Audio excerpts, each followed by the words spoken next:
Prepárense, porque hoy nos vamos a sumergir en un caso que estoy seguro les va a helar la sangre. Así es, un caso que nos recuerda que las apariencias engañan. Exacto, vamos a adentrarnos en la historia de Joaquín Ferrandis Ventura. Un asesino en serie español. Y para esta inmersión vamos a usar fragmentos de su página de Wikipedia en español. Lo interesante de este caso es que Ferrandis era considerado un tipo normal. Al menos por la gente que lo conocía. Sí, imagínate, un tipo común y corriente. Y que cometía actos terribles. Esa es la pregunta que vamos a intentar desentrañar en esta inmersión. ¿Cómo pudo alguien aparentemente tan normal hacer cosas tan horribles? Vamos a examinar su camino desde su primer delito Hasta su captura. Prepárense, que este viaje nos va a obligar a confrontar una realidad. La realidad de que las apariencias engañan. Y mucho, Empecemos por el principio. por supuesto. Ferrandis nació en Valencia En España, en 1963 era el mayor de 3 hermanos, y al menos en apariencia tuvo una infancia normal. sin nada que sugiriera la violencia que marcaría su vida. Pero esa fachada de normalidad se rompe en 1989. Cuando Ferrandis tenía 26 años, Atropelló intencionalmente a una joven de 18 años. que iba en una motocicleta. Se llamaba María. Este acto por sí solo ya revela una mente calculadora. Y lo que pasó después es todavía más escalofriante. ¿Qué sucedió? María solo sufrió una fractura de tobillo, Una fractura de tobillo no parece tan grave. pero Ferrandis, fingiendo preocupación, se ofreció a llevarla al hospital. Ah, qué amable de su parte. Pero en cambio la llevó a un lugar aislado y la agredió sexualmente. O sea que desde el principio la manipulación y el engaño fueron parte de su modus operandi. Exactamente. Terrible. Por suerte, un testigo presenció el atropello y eso llevó a su detención. Menos mal. Ferrandis fue condenado a 14 años de prisión. Bueno, al menos se hizo justicia. Parecería que sí, ¿verdad? ¿Sí? Pero la historia da un giro aún más oscuro en la prisión. ¿Qué pasó? Resulta que Ferrandis compartía celda con un hombre Ajá. que había asesinado a su esposa. ¿En serio? ¿Qué casualismo? Si lo pensamos ahora, ese detalle es realmente escalofriante. La verdad que sí. Pudo haber influido este compañero en los crímenes posteriores de Ferrandis. Es una posibilidad. Es que no podemos ignorar que el modus operandi de este hombre Sí. sería luego imitado por Ferrandis. Claro, es como si hubiera aprendido de él. Y lo que hace aún más inquietante este caso Dice. es que durante su encarcelamiento, Sí, Ferrandis se convirtió en un preso modelo. un preso modelo. No me digas. Incluso colaboraba en el boletín de la prisión. O sea que proyectaba una imagen de hombre reformado. Exactamente. ¿Y eso le valió la libertad condicional en 1995? Una decisión que, a la luz de lo que sucedería después, Sí, parece terriblemente equivocada. totalmente de acuerdo. Al salir de prisión, Ferrandis se mudó a Castellón Ajá. e intentó construir una vida normal. ¿Y qué hizo? Trabajaba en una compañía de seguros Interesante. y sus colegas lo describían como educado y encantador. Otra vez la máscara de la normalidad, Exacto. pero durante los fines de semana. Sí, Ferrandis se transformaba. Se sabe que frecuentaba la zona de fiestas de Castellón. Ajá. Y ahí es donde empieza la serie de asesinatos que lo convertirían en una figura aterradora. Una historia terrible. En 1995, Sonia Rubio, Sí. una profesora de inglés de 25 años, Ajá. desapareció después de salir de una discoteca en Benicassim. Qué horror. Meses después, su cuerpo fue encontrado escondido entre unos arbustos. Qué terrible. Y aquí aparece un patrón que se repetiría.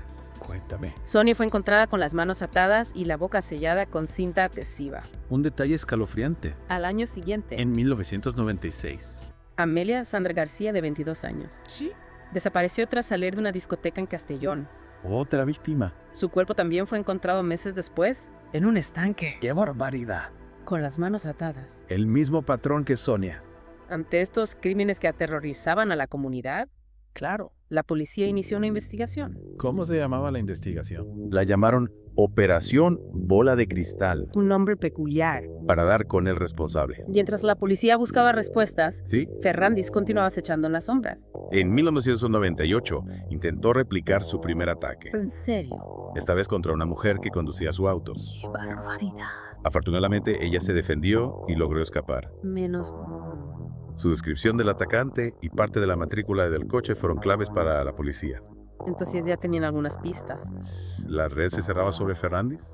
Me imagino la presión que debían sentir los investigadores. La policía comenzó a vigilarlo, A ver qué hacía. observando sus movimientos Ajá. y sus frecuentes visitas a la zona de discotecas, Los Cipreses. ¿Que estaban en Castellón? Exacto. Su comportamiento era sospechoso, ¿no? Sí, como si estuviera buscando a su próxima víctima. Me da miedo. En julio de 1998, Ferrandis intentó otro ataque. Otra vez. Esta vez desinfló el neumático del coche de una mujer ¿Y qué pasó? que salía de una discoteca, Claro, y provocando un accidente. qué peligroso. Por suerte, el accidente no fue grave Menos mal. y la mujer sobrevivió. Me alegro. Lo crucial de este intento fue que agentes de policía encubiertos Sí. lo presenciaron. O sea, que lo pillaron con las manos en la masa. Exactamente, este fue el principio del fin para Ferrandis. Qué bueno. Días después fue arrestado en su oficina. Al fin. En su casa, la policía encontró la cinta adhesiva utilizada para amordazar a Sonia Rubio. La evidencia irrefutable que lo conectaba con al menos uno de los asesinatos. Exacto. Y a partir de ahí, ¿qué pasó? Al principio Ferrandis admitió 2 violaciones, Ajá. pero negó cualquier implicación en los asesinatos. Claro, intentó defenderse como pudo. Sin embargo, la presión de la evidencia y la habilidad de los investigadores lo llevaron a confesar. La verdad siempre sale a la luz. Primero confesó el asesinato de Sonia Rubio, Ajá. luego el de María Sandra García, Todos de los casos que hemos comentado. y entonces una revelación aún más impactante. ¿Qué confesó? Ferrandis confesó haber asesinado a 3 prostitutas, No me digas. cuyos restos óseos se habían encontrado en 1996, ¿Dónde? cerca de Villarreal. ¡Qué barbaridad! Estos crímenes habían sido erróneamente atribuidos a otro hombre. ¿En serio? Se llamaba Claudio Alba, Pobre hombre. que incluso pasó 5 meses en prisión. Imagínate la injusticia. La confesión de Ferrandis no solo lo condenó, Claro. sino que también expuso una falla en el sistema judicial. Que había llevado a la encarcelación de un inocente. Este caso es realmente complejo, La verdad que sí. con múltiples capas de horror y tragedia.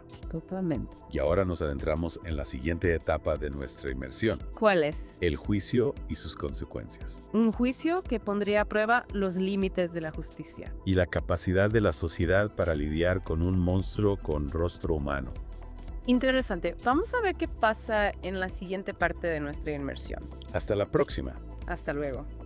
Retomamos nuestra inmersión en la mente de Joaquín Ferrandis Ventura. Sí, llegamos al momento crucial del juicio, Exacto. Este proceso no solo buscaba determinar su culpabilidad. sino también comprender la naturaleza de su maldad La fiscalía, consciente de la gravedad de los crímenes, y el peligro que Ferrandis representaba para la sociedad. solicitó una pena ejemplar. 163 años de prisión sin posibilidad de libertad condicional, Imagínate. una solicitud que reflejaba el horror colectivo Ante los actos de Ferrandis, y la necesidad de justicia. para las víctimas y sus familias. ¿Cuáles eran los argumentos de la Fiscalía para solicitar una pena tan severa? Bueno, argumentaban que Ferrandis, Que había sido diagnosticado como psicópata exacto, no mostraba ningún remordimiento. y que su reincidencia era altamente probable, Su objetivo era proteger a la sociedad de un depredador. sin posibilidad de rehabilitación. Es importante comprender que la psicopatía es un trastorno de la personalidad Ajá. que se caracteriza por una falta de empatía, Y remordimiento una tendencia a la manipulación y al engaño. y una incapacidad para aprender de las consecuencias de sus actos. Entiendo. Estos rasgos hacen que la rehabilitación de los psicópatas sea extremadamente difícil. Desde la Fiscalía no solo buscaba castigar a Ferrandis por sus crímenes, No, sino también proteger a la sociedad de futuros actos de violencia, exactamente. además de la pena de prisión. Sí, La Fiscalía también solicitó una multa de 200 millones de pesetas una suma considerable para la época. como compensación para las familias de las 5 mujeres asesinadas, Claro, esa compensación económica Que no puede reparar la pérdida de sus seres queridos. al menos reconocía el dolor y el sufrimiento causados por los crímenes de Ferrandis. Exacto. Un punto interesante del juicio fue la solicitud de la Fiscalía de que el Estado fuera considerado responsable secundario ¿Por qué? por no haber mantenido a Ferrandis bajo la vigilancia necesaria. Después de su liberación condicional, Se cuestionaba si el sistema judicial había fallado. al permitir que un individuo con un historial de violencia sexual Volviera a las calles sin un seguimiento adecuado. Es decir, si una supervisión más estricta podría haber evitado al menos algunos de los crímenes posteriores de Ferrandis. Exactamente. Este debate pone en evidencia las dificultades que enfrenta la justicia, Para predecir y prevenir la reincidencia criminal. especialmente en casos de psicopatía. No existe una fórmula mágica para determinar quién reincidirá y quién no. Claro. Y esto plantea un dilema ético y legal muy complejo. Finalmente, después de meses de juicio y deliberaciones, Ajá. el 14 de enero del año 2000, Sí. el tribunal emitió su veredicto. ¿Cuál fue la decisión del tribunal? Joaquín Fernández Ventura fue declarado culpable, De 5 cargos de asesinato uno de intento de asesinato. y otro de imprudencia con resultado de lesiones. La justicia había hablado. Pero la sombra de la tragedia seguía presente. La sentencia final fue de 69 años de prisión, Una pena considerable. aunque menor a la solicitada por la fiscalía, Claro. además de la pena de prisión. Fernández fue condenado a indemnizar a las familias de las víctimas. Con 130 millones de pesetas. El Estado, por su parte, fue absuelto de la responsabilidad secundaria. Un veredicto que, si bien brindó cierto alivio a las familias de las víctimas, También dejó abierta la pregunta. sobre la responsabilidad del sistema judicial. La prevención de este tipo de tragedias. Sin duda. El caso de Joaquín Fernández Ventura, Es un recordatorio escalofriante de la complejidad del mal, un hombre aparentemente normal. que tras una máscara de cortesía y encanto ocultaba a un depredador despiadado Su historia nos obliga a confrontar la fragilidad de la seguridad, y la dificultad para identificar a los monstruos que caminan entre nosotros, también a reflexionar sobre la importancia de la justicia, y la necesidad de mejorar los mecanismos de prevención y control. para evitar que tragedias como esta se repitan. Pero la historia de Joaquín Fernández Ventura no termina aquí. El 22 de julio de 2023, Tras cumplir 25 años de prisión, fue puesto en libertad condicional. un giro inesperado que sin duda reabrió viejas heridas. Y generó controversia.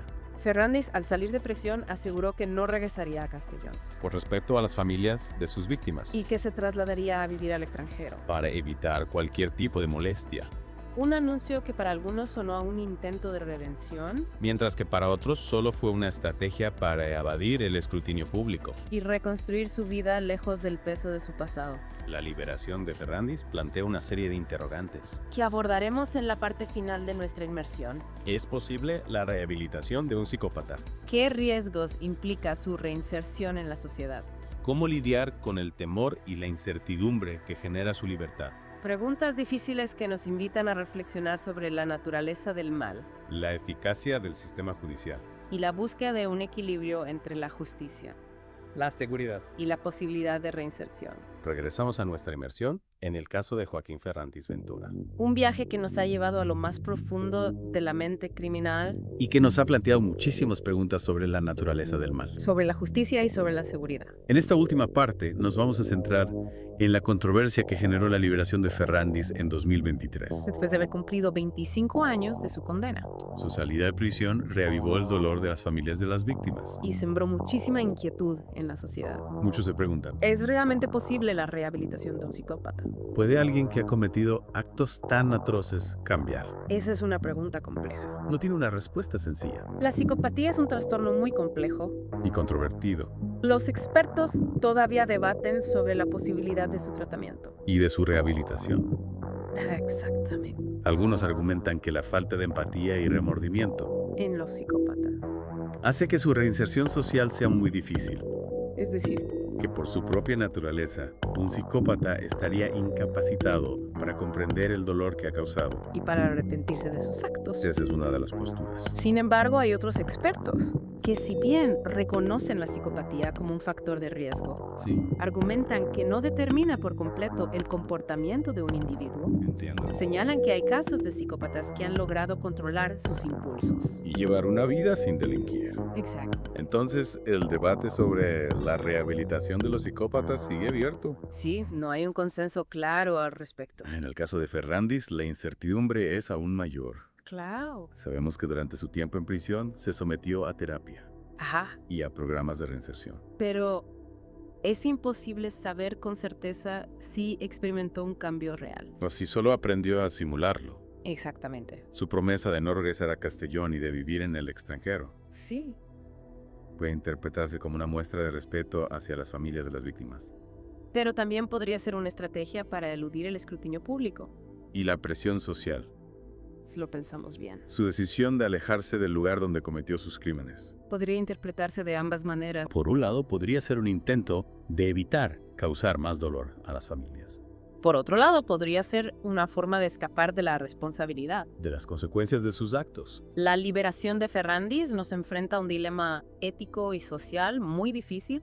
Claro. El sistema judicial tiene la obligación de cumplir con las penas impuestas y de ofrecer a los reclusos la oportunidad de reintegrarse a la sociedad. Pero al mismo tiempo, la seguridad de la comunidad es primordial, No podemos ignorar el riesgo potencial, que representa un individuo con un historial de violencia extrema. especialmente cuando se trata de un trastorno tan complejo como la psicopatía. Es como si estuviéramos caminando sobre una cuerda floja. Buscando un equilibrio entre la necesidad de justicia El derecho a la rehabilitación. y la protección de la sociedad. En ese caso, no hay soluciones fáciles. ¿Tienes razón? El caso de Ferrandis pone de manifiesto la necesidad de mejorar los sistemas de evaluación, Y seguimiento de los reclusos. especialmente aquellos que han cometido delitos graves. Es fundamental desarrollar mecanismos que permitan determinar con mayor precisión el riesgo de reincidencia, Y ofrecer programas de rehabilitación individualizados. que aborden las causas profundas de la conducta criminal. La historia de Joaquín Ferrandis Ventura nos deja con más preguntas que respuestas Nos confronta con la oscuridad que puede habitar en el corazón humano, y nos obliga a reflexionar sobre las complejas tensiones entre la justicia la seguridad. y la posibilidad de reinserción. Su caso es un recordatorio constante de que el mal puede esconderse tras una fachada de normalidad, Y que la lucha por la justicia y la protección de la sociedad es una tarea permanente. que nos exige estar alerta Cuestionarnos. y buscar soluciones que garanticen un futuro más seguro para todos. Es una historia que nos invita a la reflexión y al debate. Esperemos que esta inmersión en la mente de un monstruo Les haya proporcionado elementos para comprender mejor la complejidad del mal. y los desafíos que enfrentamos como sociedad. Gracias por acompañarnos en este viaje al lado oscuro de la realidad. Hasta la próxima.